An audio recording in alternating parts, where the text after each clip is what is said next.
Hello, my friends. Welcome. I'm Rachel Archelaus, founder of the Intuitive Art Academy, and I'm here with Carrie Roldan, business BFF, certification coach, and we're here to have a wonderful conversation all about you and how we often tend to underestimate ourselves. Just a quick story to start this off. So I did this to me this week, and I probably do it every week. But I was at my coffee shop the other day, and my barista, who is just like a very capable young man, really awesome, does so many things.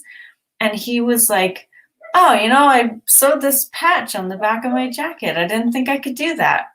And I was like, like we do this all the time. And of course, he overcame that. He did it. He was proud of it. It worked out.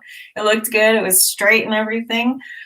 But the fact that someone would even think, like, oh, I'm not capable of sewing just like a straight line around this patch was like, wow, you know? So that's why I wanted to talk about it, how we see ourselves, how we view our capabilities determines if we think an opportunity is right for us, which could be exactly what we're looking for, how we make the decisions in our lives, what we think is off limits to us. Um, my goodness, this affects everything. So I'm excited. Carrie, what's your take on this? Well, it's interesting. So as we were, before we went live, right, we were having one conversation about this topic, which we may or may not come back around to. But as we're talking about it now, I'm just thinking of exactly what you're talking about. All of the ways in the past, and probably that I'm still doing, right, where I have underestimated myself. And I think so lately what's been coming up in conversation with me is this like the idea of wanting, and this will get to underestimating, but this idea of like, ooh, I really, really, really want that.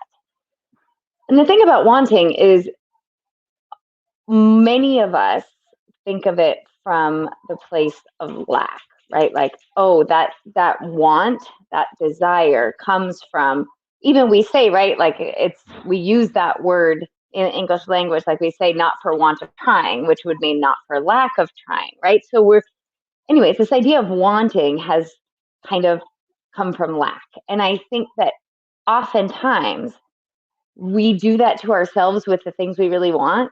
We underestimate ourselves in the fact that, like, oh, I could actually be the one to create that in my life, right? I could actually be the one that gets to have that.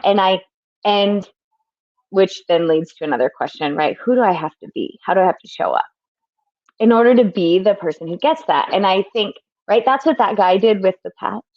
He was like, oh, I really want this on there. Like, oh, and I really want to be able to do it. And who do I have to be? I have to be the guy who like confidently holds this needle or finds or gets a YouTube video or like whatever he had to do.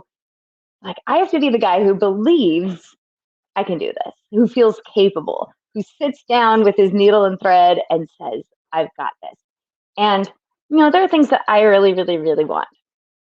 There's things in my life that I really, really want. And I've also not seen myself as the kind of person who's capable of doing or having those things. And when I stay there, right? So I've got some workarounds, right? When I stay there, when I'm in that like, oh, must be nice. Oh, that would be great. But I'm seeing myself as separate from it. I'm underestimating myself, right? It goes against, if you guys watch this channel for any length of time, like the thing that I say is if you really want it, it's because it's for you. Because that's the stuff you're made of. You want it because you're resonating with it, because it like your body's saying yes to it and it is saying yes to you. I think I'll stop there, but just to say, oh my goodness, have I underestimated myself so much? The biggest place that I have done that is in my business/career, right? I have put the most limitations on myself in that, at least that's the one that's coming to mind right now, in that realm, for sure. I started my business wanting to be a big freaking deal, wanting to be like Oprah-esque, but I saw myself as like someone who couldn't even get a client. I was totally overestimating and underestimating at the same time, if that makes sense. Not giving any value to the journey, I think. That was a lot of words that I said. What landed, Rachel? All of it, especially though, how you left that of like overestimating and underestimating. It's like we have the vision of ourselves. We know what we want. Probably we know that we're capable of it, but we just can't seem to get there. And that erodes our confidence, like having the inner knowing that we are all that, we can have anything we want, but then like time and time again, seeing it not show up, like that's kind of devastating. And I realized after I did that too, and I'd like tell my boyfriend or my husband or wherever I was along my journey, what I wanted, and they'd be like, so what are you going to do about it? Like, it was almost like, okay, reframe yourself, girl, because you need to, like, there's like stuff you got to do in between. And I never believed that, really. I always just thought like, oh, it's just going to happen. It's just going to come. It's just going to land in front of me. But what I didn't realize was that, like you're saying, there's a journey, and it's not a journey of doing to achieve. It's an inner journey of having our knowing of who we are, which is unlimited, actually be our embodied state. For me, that's how I would put it anyway. And I saw you nod there. Yeah, because I was trying to come up with the words as you were saying it, because ultimately, like you and I know, your whole world can change in an instant. Like a decision is oftentimes all you need, right? To become, to have, to manifest. And confidence is a journey. Confidence is a muscle. Yeah, I've been talking a lot in the conversations I've been in recently about the building, like the building of that muscle, not just confidence, but what a faith or whatever it is that we want to grow inside of us, recognizing that there's power in practice. And I know that, I am a big dreamer and a big believer. And like you, Rachel, I know if I want it, it will come to me. The thing that has been challenging for me is to recognize noticing signs, noticing the little steps, the little things that are evidence that it is coming for me. I have often, right, I wanted to go from, I'll just say regular old Carrie to Oprah in a day. I wanted someone to walk into my life 10 years ago and say, hey, here's your TV show and your multi-billion-dollar empire and like all of that. And well, maybe that could have happened, right? I didn't feel any sense of worthiness. I felt a desire, right? But I want to bring this back to underestimating myself. So what was I doing in that moment, right? Is I had this big, big, big, big want and this belief that anything is possible. But what I know now and what I've learned in the like 10 years thus far on my journey to that is that the confidence comes, the confidence comes in the little magical things. And the more little magical things that happen, and the more, and I was telling you, I had this coach who kind of gave me grief about my magical thinking. And I always pushed back because I was like, yeah, I have magical things. Yes, Yeah, that is, yeah, I have magical thinking. I don't want to get rid of it. I do believe anything was possible.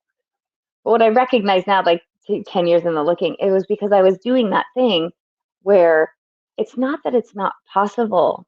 It's that, Carrie, you're not in a place to receive, right? Like you're actually not allowing it because you're doing that thing where you're overestimating and underestimating at the same time. I don't, has any of this made sense? So oftentimes in these conversations, Rachel, I feel like it's therapy for me. Like I'm, is any of that making sense? Yeah, well, and I think from what you're saying, like you're talking about noticing the signs, noticing what's going right, noticing the little things, but in that you're having like it's those signs are apparent because you have a belief that it's coming. So the inside you need to know that you're worthy of what you are wanting and that it is possible for you. And I think oftentimes when we have a desire, we often automatically like we download this, the mind comes up with something like, okay, like this is the path. So if you in that moment don't think you're capable of doing what's on that, mind printout path, we're always like, oh, forget about it, never mind. And I think that's kind of the moment that it happens because that's not true. There is no like printout of the path. And in order to see that you're capable to continue on the journey of allowing and receiving, we need to know that our higher self gives us each step in the moment. It's like instead of getting the printout of the directions ahead of time, we need to click into the fact that we're being guided in every possible place. Like every step, every place we stand, there are ways to go that will get us to where we want to go. And our higher self, through our intuition, is giving that to us through our feeling good, through our noticing of where we are.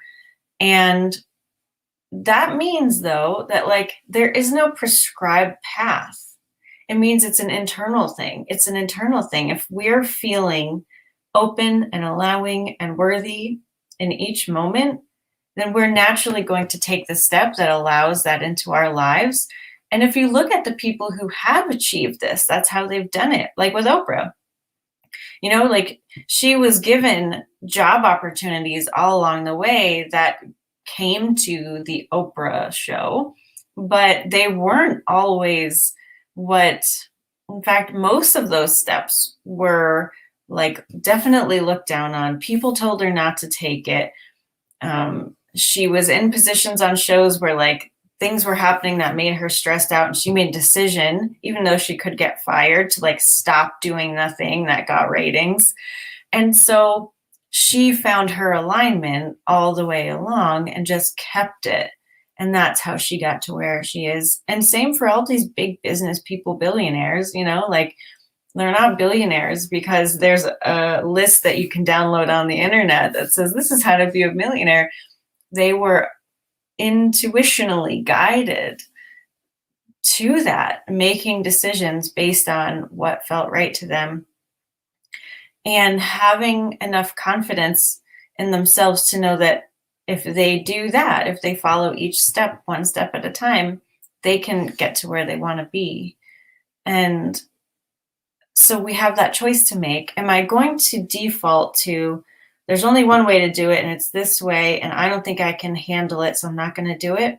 Or enough faith in yourself to know, like, a way is possible that's, path of least resistance. I'll be able to find it in each moment. I just need to trust myself and follow my heart,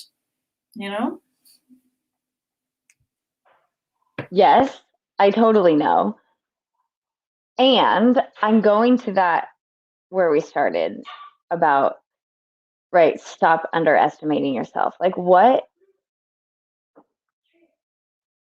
I think, let's go back to the Oprah story for a second. What is amazing is that she found her alignment.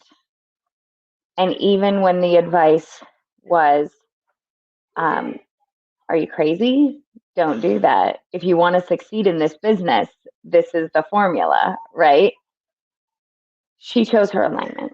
And what I find is so, and what you said, I promise to get to my point, but what you said about, it's not like there's a thing you can download from the internet and this is how you be a billionaire. And I'm like, oh my God, yes, there is. There's a million of those.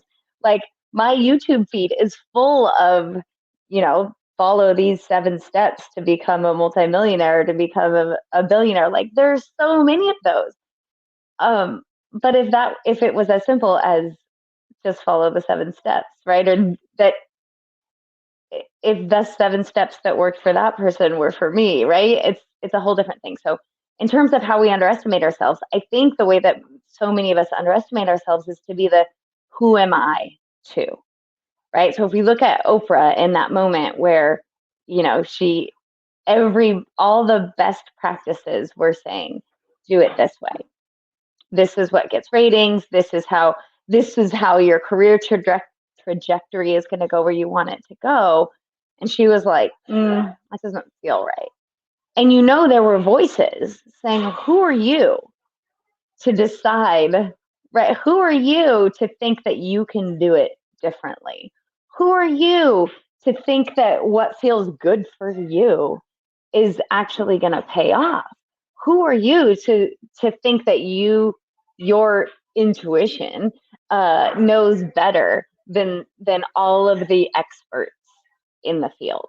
And I think looking back, that is the way that I have underestimated myself, is not listening to my intuition because of that. Who are you to believe that your intuition knows more than the experts or than every person in history who's ever done it before, or whatever? And that is the thing that takes muscle, right? That is the thing, because I think, like, there's this quote that I always try and quote and I always butcher it. So why am I trying to quote it again? I'm not sure. But it's about the rosebud that, like, do you know this quote, Rachel? It's the Like it's more painful to stay a closed bud than to open up and bloom. yes. Thanks. I was going to butcher it a different way, but yeah, right. There's a moment where the rosebud realizes it's more painful to stay a bud than it is than to open up and bloom, even though maybe it was afraid to like totally expose itself or whatever. And that's what happens when you trust your intuition, is there always becomes a point where you're like, who am I to do this? I don't really know, but I know that it's too painful to stay a bud, right? And so you bloom, and then you don't die. And then it gives you the courage to do it again in a different circumstance or another way. But that's how we build faith, trust in our intuition, trust in our dreams, trust in ourselves. And I think that's where I was starting to go in the beginning with my whole magical thinking thing. Like I wanted to go from bud to flower without this like unfurling.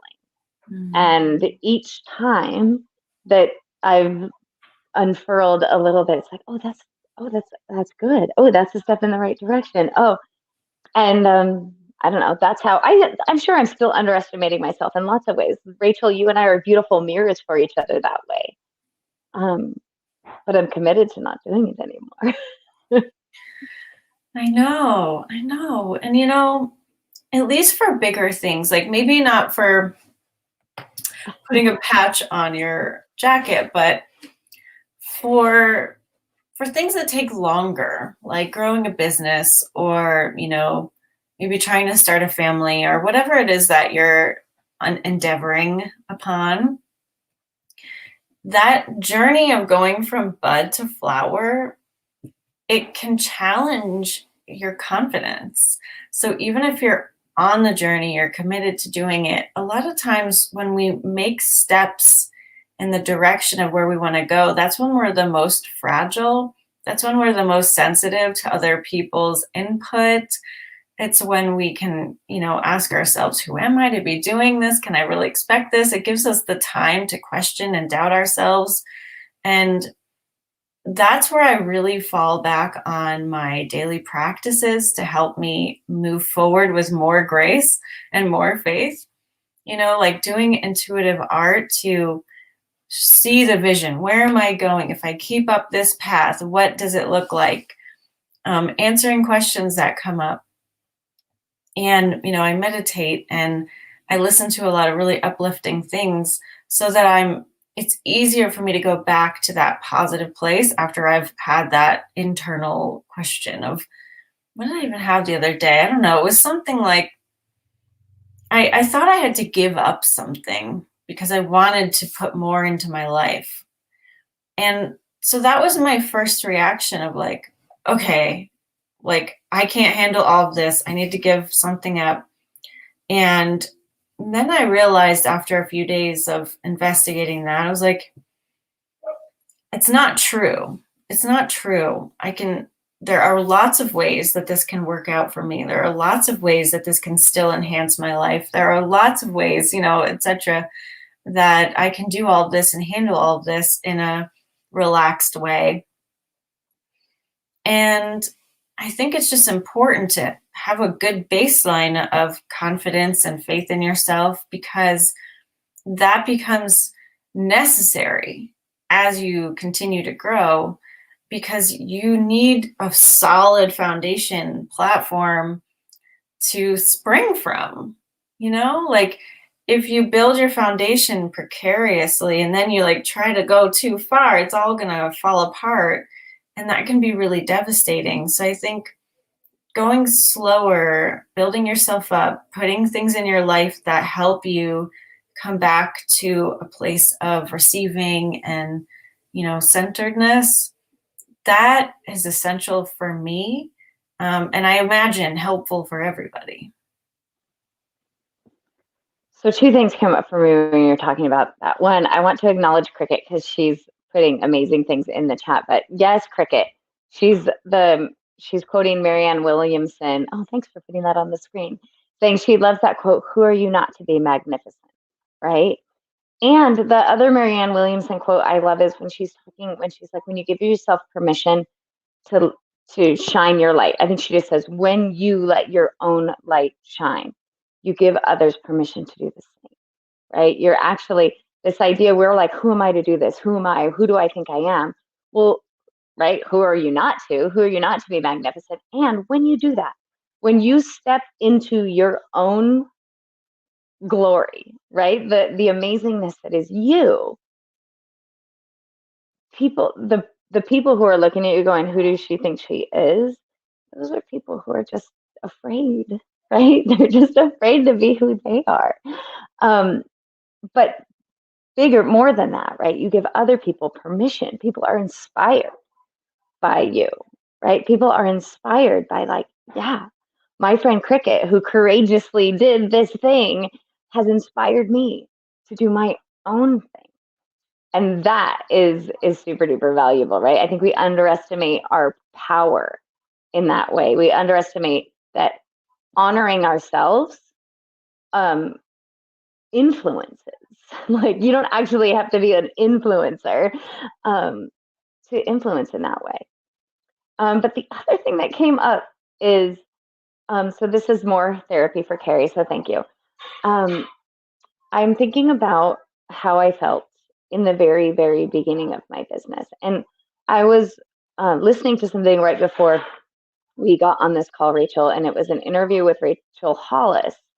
And she was saying that it took her a while to recognize that she was trying to be big and be small at the same time. That she also had this big Oprah-esque vision. I heard her say, like, I mean, if Oprah and Ellen had a baby, that's who I want to be, right? And she's like, who am I to say that? And she's like, so I was living this big dream alone behind my computer, inside of myself. Like, she's like, but then if people would ask me out in public, hey, what do you do? She'd be like, I have this little blog. I have this little hobby, right? Like she wasn't owning the bigness of her dreams in anywhere except for in her own little secret space. And while I'm all in favor of protecting your dreams, right, until they're ready to be shared, there's also owning, right, letting her own light shine. And she did say when she got to the place where she decided, I don't care what other people think of my dream. I don't care. What they think of my dreams is none of my business. And I love that because she kind of says, I still struggle with, do they like my writing style, or do they like she's owning, I'm not 100% there. Like, I still care what you guys think. But she's like, I don't care what you think of my dreams and my ambitions because they're mine. And I think that when we can get to that place, then we can stop underestimating ourselves, right? Because that who am I to do that question really comes from a lot of what would they think, right? What will they think? And I'm there. I'm there a lot of the time. Like, I still do that with, I'll share here on YouTube the bigness of my dreams, but with people in my family, with, but at Thanksgiving, oh, what are you up to, Carrie? Oh, I have this coaching business. Like, you know what I mean? Like, I am recognizing that I still do that. So perhaps that is a place where I'm underestimating myself. That was what I was going to tell you. But I'll give you a chance to pause. That's how these things work out, isn't it? Yes. Yeah. Yeah, I also think there's a piece here going back to like how it is that we get to where we want to go. And that difference between the intuition and like the mind readout, like the mind printer paper, going in the background, is ultimately where we want to be, the empire, the private island, the hermitage in the woods, whatever it is for you. That is where you naturally want to go. Like the true you that has nothing to do with anyone else, like you're saying, the true version of you, the true happy, childlike version of you that knows no limitation, knows no boundary, whatever that person would do is where everything you want is. And it makes no sense whatsoever when we think about it. It is not a mental equation. It's the opposite of a mental equation. It seems so ridiculously implausible. But like we were talking about with the Oprah thing, those decisions that she made were not the right ones.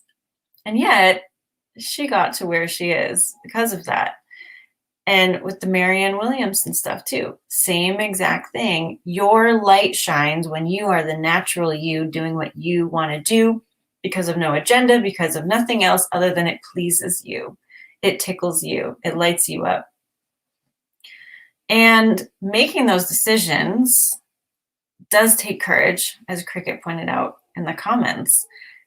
There's a lot of courage to being yourself because it flies in the face of all the things that our mind is still thinking. And I think, if I look back on my life, I've done a lot of things. I feel like I started early, like I did things like in the wrong order. I did lots of things people tell you never to do. And every time I've tried to do it the right way, because I was also an A student, I'm a total overachiever. I know how to buckle down. I know how to study. I know how to get good grades. I know how to follow rules. Whenever I've done that and I've been like, okay, I'm dedicated, now I'm doing it, and I've had this like bullish attitude, sure, I can find the kernel of wisdom or whatever I got out of it. Like, it's not a total loss, but it's not a win. It does not get me to where I want to go, for sure. Right? Surreptitiously, I will find my way back around to the fast path, but it's not the fast path. But when I'm like, oh, geez, I just really want to do this, and I do this thing, this tiny little, amazing, wonderful, feel-good thing with no expectation, that's the fast path. That's the fast path. And that's the time where it's really easy to be like, oh no, it's not productive. Oh no, I don't know where it's going. That's the place where it's really easy to shut ourselves down and to underestimate the magic of ease and alignment, the magic of ease and alignment. So I just feel like this is so important to talk about because the natural you, the natural, aligned, open, receptive, relaxed, amazing, confident, incredible, creative you, that's where your power is. And that's where your connection is. And that's where the fast path is. So if you ever have that little, oh yeah, well, this would be so much fun to do today, or oh, I can't wait to do that, that's the voice to listen to. Okay, I'm just having a full circle moment because right before this call, I was telling you about this Matthew McConaughey speech that I was listening to where he was asked, um, who's your hero? And he had said, well, me 10 years from now. And then in 10 years, someone came back and said, well, okay, so are you your hero? And he's like, no, not even close. Like my hero is me 10 years from now. And you know, what he was really saying is, I have this vision of a, I don't even know if it's vision, right? It's a connection to my own potential. And I'm following the breadcrumbs that that future me, I'm going to call it future me or higher self or just the bigness of who you really are. And I think is leaving, right? That's what he's doing constantly. And I think what I've come to with this conversation about stop underestimating yourself is stop underestimating who you really are. Because if you think of yourself as your personality, right, you're underestimating yourself.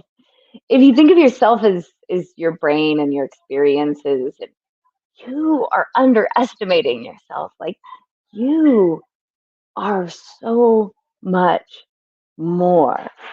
You are that and this intangible magic force that is leading the breadcrumbs, that is guiding you toward what you want. You are that. And so, you know, lots of times in like religious circles, there's this tendency to not to say it wasn't me, right? And I think that you can look at it that way too. Like it's not the personality we're talking about, right? But don't underestimate the bigness of all that is you. Because what is for you is you. What you want is you. That experience that you have of who you want to be, of if you could only be that I've been describing it as like wanting this passionate wanting for what I already know is there, right? That's you. Don't underestimate that. I think that's what has come. Maybe that's what you were trying to say all along, Rachel, but that just really hit me as like, oh, because I'm underestimating just how powerful, just how amazing the bigness of me really is. Also, random. Yesterday, I was talking to Rachel about how I've just been like floating along recently, like feel like everything's going pretty well, and kind of that moment of like, I'm just following the breadcrumbs, I'm knowing everything's working out. I said, I feel like the feather in Forrest Gump, like that like lands in one miraculous place, and then when that's over, the wind lifts it and it goes somewhere else. And as I was sitting here, I'm sitting on a down pillow, and look what came out. So there you go. Can we just sit in this energy for a minute and just take in how incredible we are? Because I hear this from my clients a lot, like oh, it wasn't me, or, oh, that's just so easy for me, or I didn't really do that. Like it was flowing through me. I channeled it. Well, where do you think you're channeling it from? You're channeling it from you. Yeah. And I also want to kind of point out, because I hear this too sometimes, and it's okay. We can all have different beliefs and phrases and meanings for words and things, but I often hear this like denial, this pushing away of the ego. And I know there's different ways to look at the ego. I know, like, for some people, the ego just means all the like absorbed things that aren't you. The ego sometimes means like the passion and the drive of the person. That's the bad part of us. But I I think that it doesn't matter what you feel the ego is. If you are denying part of your excitement or drive or path of least resistance, if you're pushing anything away, you're not doing yourself any favors. And in fact, you're here on this planet in a body with a personality, with a mind, with a heart, with all of this to find your preferences, to find your excitement, to find what's icky and just not look at it, to go in the direction that feels the best to you. And a lot of people find their ego on that path. There's an ego to us. There is a part of us that has hormones running through our bodies, and we want things and we're excited by things. And it's just as much an outside experience as it is an inside experience. And I, for a long time, questioned this idea of, is it okay for me to want something? Is it okay for me to feel that surge? It almost felt out of control. It was like, this can't be spiritual, right? Like this cannot be spiritual.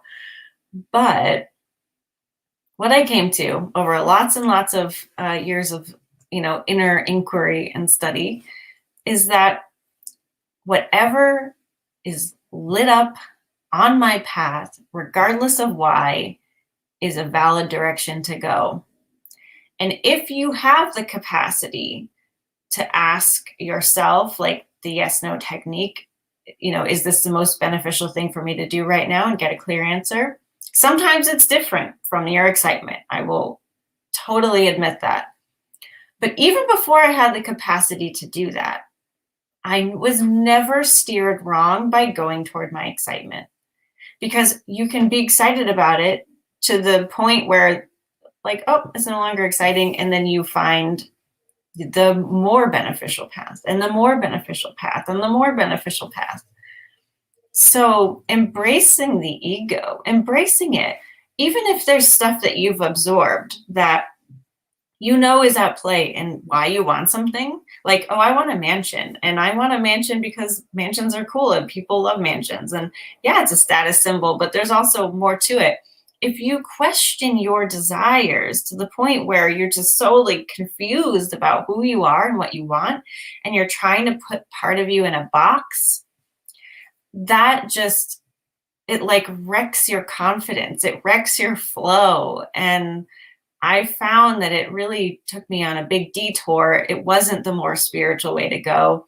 And the more spiritual way to go that I have found for myself is just to trust myself wholeheartedly. I'm not going to be steered wrong. And if I'm going in a direction for like the wrong reason, I'm not going to get very far. So it's okay. It's okay to trust yourself and be excited and be driven and be wild and crazy if that's what is coming to you. It's weird the way that you're talking about the ego to me. And I think I finally got it. And what came to me when you were talking about that is just not denying any part of yourself, right? The way we were raised and the way we were talked to as kids really does affect our perceptions of ourselves and the world. And, you know, worthiness and the who am I to, and it's not spiritual to, or it's not right to, or, all of those things that I think the thing about becoming aware of what is ego is the awareness that matters so much, right? Because, there are some things that as you were talking, I was like, well, what if my ego used to take me to a place of needing to be better than other people, needing to be the, like, I really did have a need to be the thinnest woman in the room. Like that was a need for me. And I gained a sense of superiority. Actually, I think I was searching for superiority. I was continually feeling inadequate, right? But there was this idea that if I were the thinnest woman in the room, that I would be better than, right? And that is really ego driven and never served me, right? So it's recognizing, so why would I follow that? Like, why would I allow my ego to do that? But what I'm hearing is, and I don't know, this is where, like, don't underestimate yourself. Don't underestimate the power to become whoever it is that you desire, right? I have this belief, really, that, like, if somehow I was the thinnest woman in the room, that then I would feel the way I do now, right? Which is not giving a crap if I'm the thinnest woman in the room. And um and with a true sense of enoughness, right? So it's recognizing that the ego, what did it really want? It really wanted enoughness, right? It was trying to take me in the direction that I wanted to go. It was just doing it in a way that didn't serve me. So I think it's about becoming aware, because I don't want to, that who I want to be is not someone who feels superior to everybody else. But that's what my ego thought it needed to feel like enough. So anyways, that's the conversation that was happening in my head while you were talking about don't be afraid to, like, let your ego run wild. I was like, well, I think the important thing is to acknowledge the ego and what it's after. And this comes to a different question, which isn't really about don't underestimate yourself, but it's been coming up for me a lot lately, which is I had a client who mentioned she'd been to it. Did I talk about this before? I don't know. She'd been to a Tony Robbins seminar, and she said that Tony Robbins says that each of us, by the way, I'm totally distracted by my eyebrows today. I don't know. I cannot stop trying to fix them. Says that each of us have a primary question that we wake up, that we spend most of our days asking ourselves and trying to answer. And this client had this epiphany that she was like, for so long, my primary question has been, what's wrong with me? Right. And so her whole life was a reflection of, like, well, this was wrong with you. Like, oh, if you could only get better. And I don't know if this has always been true for me, but certainly for the last little bit, it's like, who do I want to be in this? Like, that's my primary question. Who do I want to be in this? And so that gets into that's why when I look at the ego, it's my primary question isn't how can I be superior to the people in the room, right? That might be my ego's primary question, but the bigger me, the part of me that I don't need to underestimate is going, who do I want to be in this? How do I want to show up? I would feel amazing. So there we go. Oh, I love our conversations. What I love most of all about this one, I think, is that we're realizing again that the only limitation we're dealing with is us. And we are safe to go for it. Like we talked about last time. It's safe for us. Like, yeah, you even gave us kind of a scary example here of where your ego was leading you, but you learned from it and you were safe in that and you survived and you're here. And I think that's just the biggest thing. Like, I dropped out of high school. I was in a really not good toxic marriage for a long time, and it's not that it was abusive in a like dangerous way. It was me deteriorating mentally for a decade. That was the dangerous part of it. But I'm here. I'm here. And I ignored all of the signs, and I ignored all of the like family interventions and friend interventions, but yet I'm still here. And I'm so much better off now, than if I hadn't designed my life to have these really big challenges in it. And so I wouldn't change anything at all. And we don't need to underestimate ourselves. Even if you've been through trauma, it's okay. You're here. You are here. And not everyone is here that went through trauma. And not everyone is here that was in an abusive relationship. And not everyone is here that was, suffering from an eating disorder, if that's what you would call it. But you are here. And you're here for a reason. And they're not here for their design to. Everything is okay. Everything is working out, even when it's challenging, even when it's hard. We are eternal beings. And we're here to experience ourselves in this really wacky, fun, crazy, sometimes really challenging way. And we're safe here. We're safe. And if we follow what the natural part of us is bubbling up all the time, if we can find that quiet voice in us guiding us here and here and here and here, then we'll find the confidence to keep going and to keep dreaming for the bigger things, and then to follow the intuition to those, and to let the stuff in. And to let your life support you. So I was thinking about,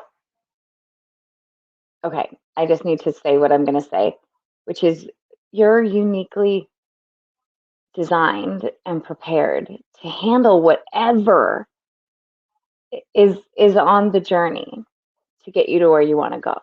And I think that was the thing that I was so afraid of, and how I was overestimating and underestimating myself at the same time. I was overestimating my preparedness and my readiness, I had this, going back to the magical thinking in the beginning of my business journey, this coach that used to really trigger me, because she would tell me, by the way, I still love her, love her. She was so beneficial on my journey. And she'd be like, there you are with your magical thinking again. And I'd be like, F you, I believe in magic. Right. And she's amazing. And she really helped me a lot. But she once told me about, she said, I have this vision of you, Carrie, and you're standing on a ball, or she said, you're standing on a ladder that's balancing on a ball and you're spinning plates. And she's like, and you're just you gotta get a handle on something. You're doing it all. There you are on the ladder, on a ball, with one leg out. I can see myself balancing with one leg out and both hands and spinning plates. And she was like, you think that I think at the time I was doing a book launch or a product launch or something, that this one thing is the answer to all of that balancing that you're doing, right? And it's not. And that's what my magical thinking was. It was and I was like, shut up. Yes, it is. It's going to be amazing. And it was amazing. And I did get my goals, and I still had to figure out, I had to put down one plate at a time, or figure out what I want to balance. And what happened for me is the ladder came crashing down. It came, and I was on the floor with broken plates all around me. And the worst thing happened. And I think if that version of me was watching this, she would hear, don't underestimate your capacity to deal with whatever comes. I think that is the thing, is I really didn't believe that if I dropped all those plates, or if the ladder came up, if everything came crashing down, that I could handle that that my life could handle, that my marriage could handle, that my business could handle, all of it could handle what would happen. And, as it turns out, that was a huge part. That was part of the success, right? It was part of answering that primary question, who do I want to be in this? And how is this forming and shaping me? And so, that overestimating and underestimating, that magical thinking part came from like actually fear of I don't have what it takes to do this. So I just want it done for me. And the thing is, I have what it takes. Of course, I have what it takes to do it because I want it.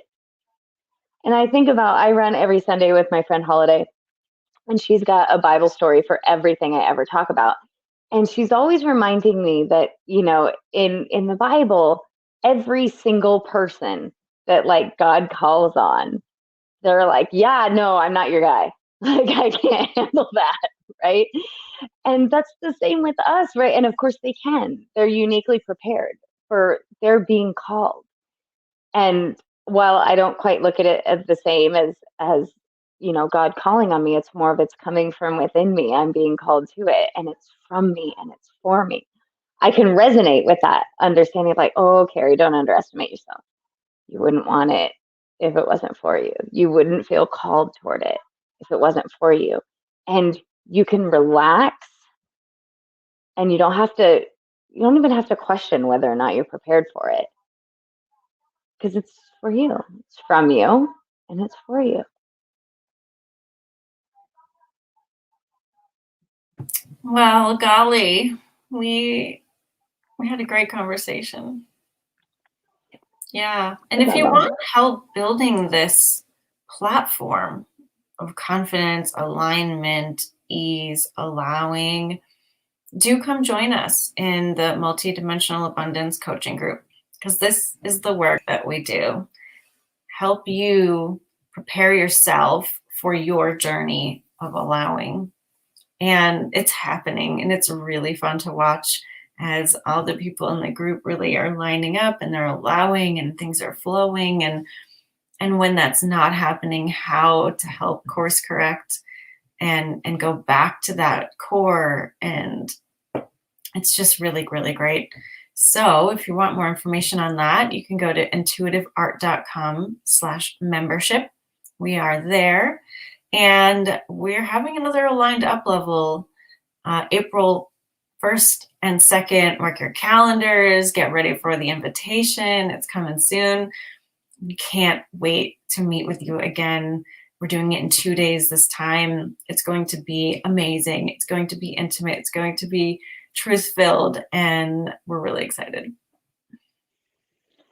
I need to plug both of those things. So the membership, I mean, if you're just even curious, if you're feeling that spark, if you're leaning into it, it has blown our minds.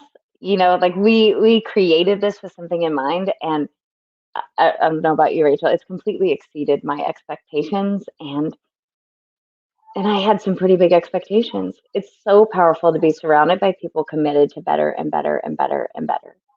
And it's pretty cool how much bigger your better and better can become when you're marinating in that with other people. So yes, join us in multidimensional abundance coaching. It's amazing. And the aligned up level, I mean, here's the thing. It is powerful, dedicated connection to the truth of you. And I'm saying this with all the reverence that I like can give it. Like, there is nothing more important than doing that. There's nothing more important in your journey than being committed to being connected to the truth of you. So whatever you've got going on April 1st and 2nd, I 100% believe the universe will shift for you so that you can attend. So mark your calendar now. Invites are coming soon, but Like there's nothing more important. Yeah, absolutely. Absolutely. Okay, friends, thanks so much for chatting with us. We'll see you again next week, and we love you. We'll see you then. Bye.